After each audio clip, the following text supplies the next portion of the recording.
शिक्षणाची संधी मिळावी म्हणून ज्यांनी जात वाईज बोर्डिंग सुरू केल्या ते राजर्षी शाहू महाराज, त्याचप्रमाणे विद्येविना मती गेली, मतीविना गती गेली, गतीविना नीती गेली, नीतीविना वित्त गेले, वित्ताविना शूद्र खचले, एवढे अनर्थ एका अविद्येने केले.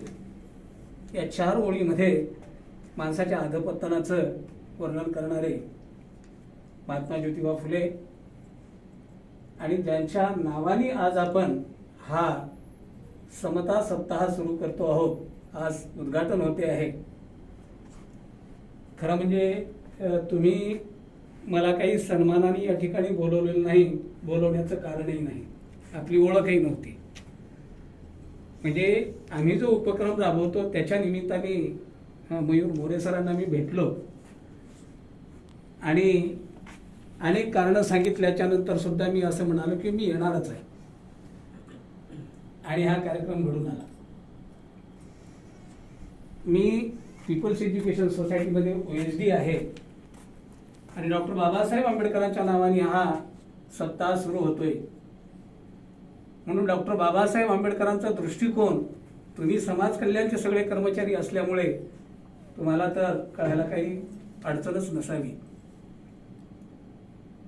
योगायोग असा आहे की माझ्या समोर पुरंदरे नावाची माणसं आहेत, पानसरे नावाची माणसं आहेत, मोरे नावाची माणसं आहेत आणि चित्र असं निर्माण केलं जातं समाजामध्ये, पानसरे विरुद्ध पुरंदरे, मोरे विरुद्ध कुलकर्णी, असं जे काही चित्र निर्माण केलं जातं.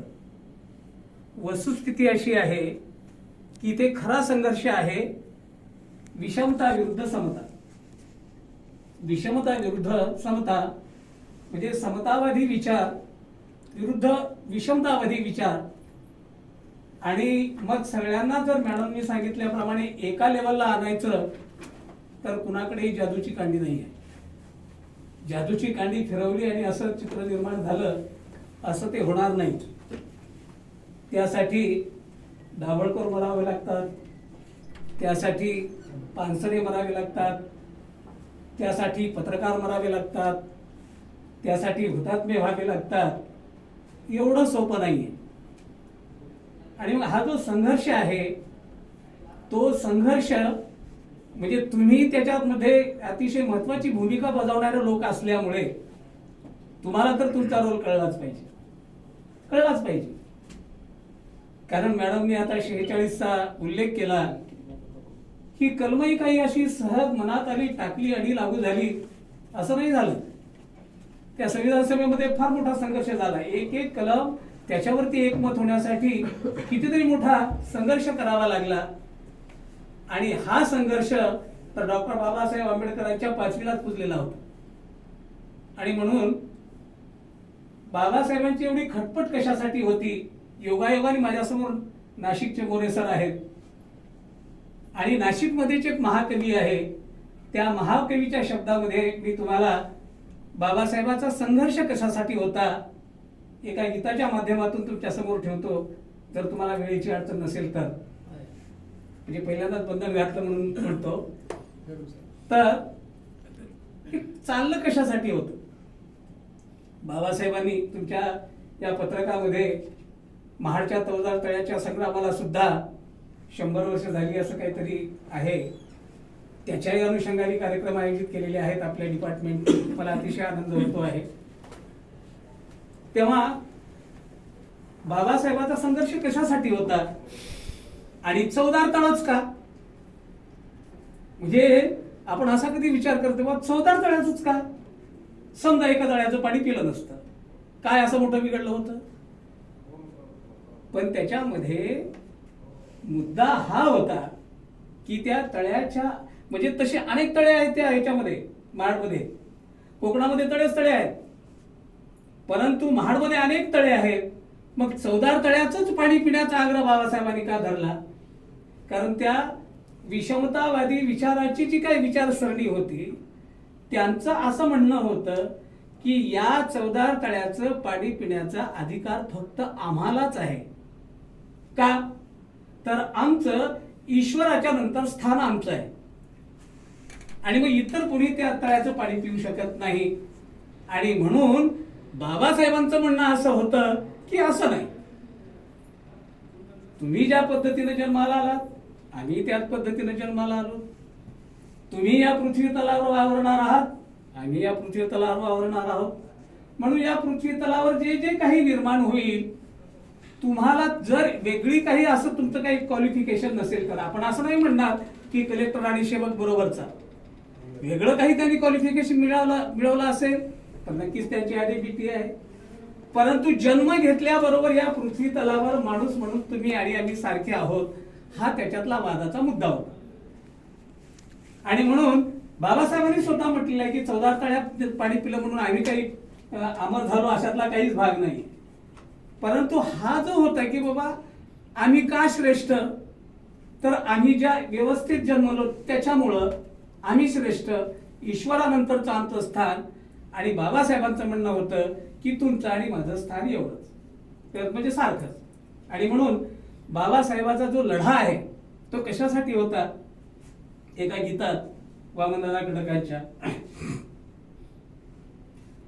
भीम माझा लढे देत होता, भीम माझा लढे देत होता, मला समतेकडे नेत होता. कशासाठी, भीम माझा लढे देत होता, मला समतेकडे नेत होता. सारी ममता, समता तेव्हाच येऊ शकते जेव्हा प्रत्येकाच्या मनात ममता असेल. सारी ममता उरी दाटताना, तीच ममता इथे वाटताना, सारी ममता उरी दाटताना, तीच ममता इथे वाटताना, तोच वाटा मला येत होता, तोच वाटा मला येत होता, मला समतेकडे नेत होता. भीम माझा लढे देत होता, मला समतेकडे नेत होता. पाळण्याची भली थोर पाटी, पाळण्याची भली थोर पाटी, त्यात सारी पिलाचीच दाटी, तोच ओझे शिरी नेत होता, तोच ओझे शिरी नेत होता, मला समतेकडे नेत होता. भीम माझा लढे देत होता, मला समतेकडे नेत होता. चार पदराची बांधून दोरी, चार पदराची बांधून दोरी, त्यात भरली सुखाची शिदोरी, झोळना तोच का घेत होता, झोळना तोच का घेत होता, मला समतेकडे नेत होता. भीम माझा लढे देत होता, मला समतेकडे नेत होता.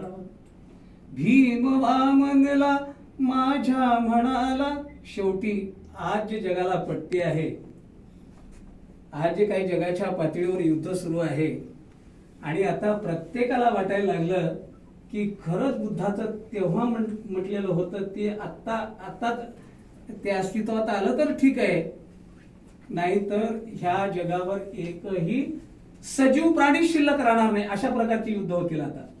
आता तलवारीची बंदुकाची युद्ध नाहीत आता. भीम वामनला माझ्या म्हणाला, भीम वामनला माझ्या म्हणाला, बाळ विसरू नको गौतमाला. भीम वामनला माझ्या म्हणाला, बाळ विसरू नको गौतमाला, तोच त्याला अभिप्रेत होता, तो जो विचार आहे, जर दोन देश एकमेकाच्या मध्ये भांडणार असतील, आम्ही कोणाच्या बाजूने उभं राहणार नाही. आम्ही तटस्थ भूमिका घेऊ आणि दोघांनाही समजून सांगू की बाबा ह्याच्यामध्ये तुझंही भलं नाही आणि तुझंही भलं नाही, आणि तुम्ही एकमेकांचे गळे कापायला निघाल तर तुम्ही एकच करू शकता, एकच बहादुरी करू शकता, पृथ्वी तलावरची माणसं तुम्ही नष्ट करू शकता, बाकी तुमच्या हातून काही घडत नाही.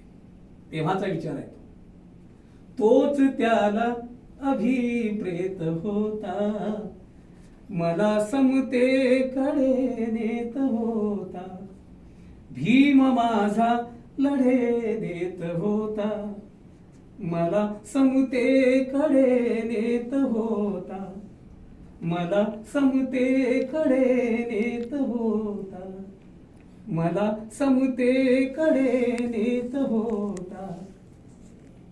म्हणजे हे